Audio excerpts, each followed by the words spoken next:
محدثین نے لکھا ہے کہ اس پر لکھا ہوا تھا محمد رسول اللہ۔ بعض محدثین نے ان روایات پر کلام بھی کیا ہے، لیکن بہرحال روایات میں ہے کہ اس پر لکھا ہوا ہوگا محمد رسول اللہ۔ بس یہ تین نشانیاں دیکھ لینا اور پھر آنکھیں بند کر کے اس کا غلام بن جانا، اس کے ہاتھ میں ہاتھ دے دینا، اب اس کے علاوہ کوئی دین حق نہیں ملے گا۔ حضرت سلمان فارسی کو یہ تین علامتیں بتائی اور وہ بیچارے کا تو انتقال ہو گیا، چلا گیا دنیا سے۔ اب حضرت سلمان فارسی چلتے ہیں کہاں؟ جہاں کا انہیں پتہ بتایا تھا کہ وہ نبی مبعوث ہوگا مکہ المکرمہ میں، اور ایک زمانے کے بعد وہ نبی مکہ المکرمہ سے ہجرت کر کے آئے گا ایک ایسے شہر میں کہ جہاں کھجورے ہی کھجورے ہوں گی۔ اس زمانے میں مدینہ منورہ نام نہیں تھا بلکہ یثرب نام تھا۔ کہا کہ وہ ایسے شہر کی طرف آئے گا ہجرت کر کے، تو اس سے ملاقات کر لینا۔ حضرت سلمان فارسی چلے، قافلہ ملا، چلے، قافلہ ملا، بکتے چلے گئے، ظلم کر کے لوگوں نے غلام بنا کر بیچتے چلے گئے۔ بہرحال آخر میں بنو قریظہ کے ایک یہودی کے ہاتھ میں آپ بکے ہیں۔ آخر میں بنو قریظہ کے ایک یہودی کے ہاتھ میں آپ بکے ہیں، آپ کو خریدا ہے۔ جب آپ غلام بنے ہوئے ہیں تو ساری جہاں کی خبریں تو معلوم نہیں کر سکتے، ادھر ادھر کی خبروں کی اطلاع تو آپ کو نہیں مل سکتی ہے، غلام ہیں آپ، کہاں جائیں؟ غلام کہیں نہیں جا سکتا ہے، تو پریشان۔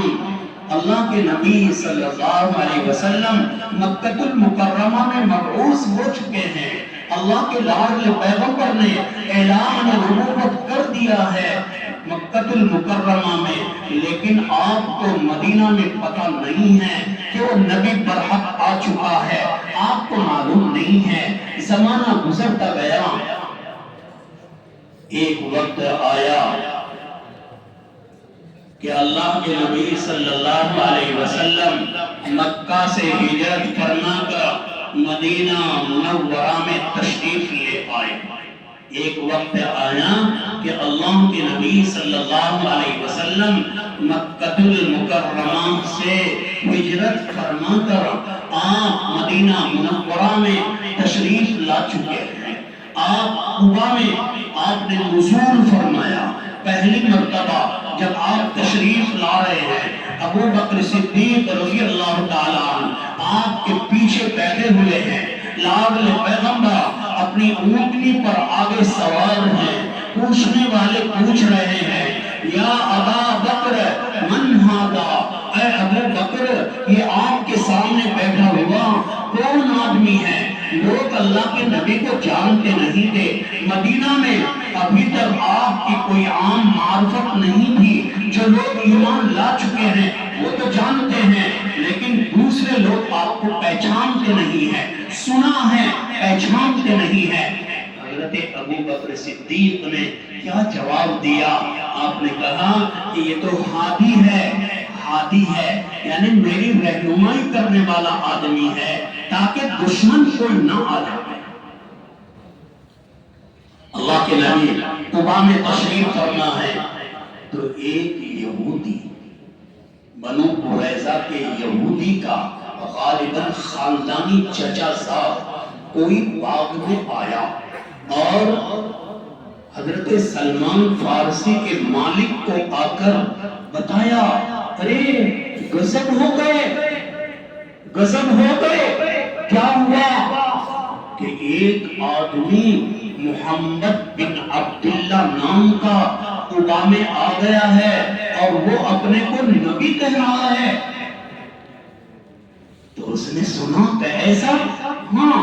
حضرت سلمان فارسی رضی اللہ تعالیٰ باغ میں اوپر درخت کے اوپر چڑھے ہوئے ہیں، کھجوریں توڑنے کی اپنی ڈیوٹی، اپنی مزدوری، اپنا کام کر رہے ہیں۔ جب کام میں بات پڑی تو آپ اندازہ لگائیں کہ جس ذات کو پانے کے لیے کہاں سے کہاں چلے اور غلام بنتے بناتے آج یہاں ہیں، اور کان میں آواز پڑی کہ وہ ذات قبا میں آ چکی ہے تو مچل گئے، پریشان ہو گئے۔ بعض لوگوں نے لکھا ہے کہ نیچے اترے اور پوچھا کہ کیا کہہ رہے آپ؟ تو وہ مالک ناراض ہو گیا اور آپ کو مارا کہ تو کون ہوتا ہے یہ سوال کرنے والا؟ تو غلام ہے، تو اپنا کام کر۔ فرماتے ہیں میں اوپر چڑھا، کام کرتا رہا، اور موقع تلاش کر کے شام کے وقت میں نے کھجور اپنے پاس میں رکھی اور وقت نکال کے قبا میں اللہ کے نبی کی مجلس میں گیا۔ میں نے دیکھا کہ لوگ بہت عزت کے ساتھ اس آدمی کے آگے پیچھے ہر طرف بڑی محبت کی نظر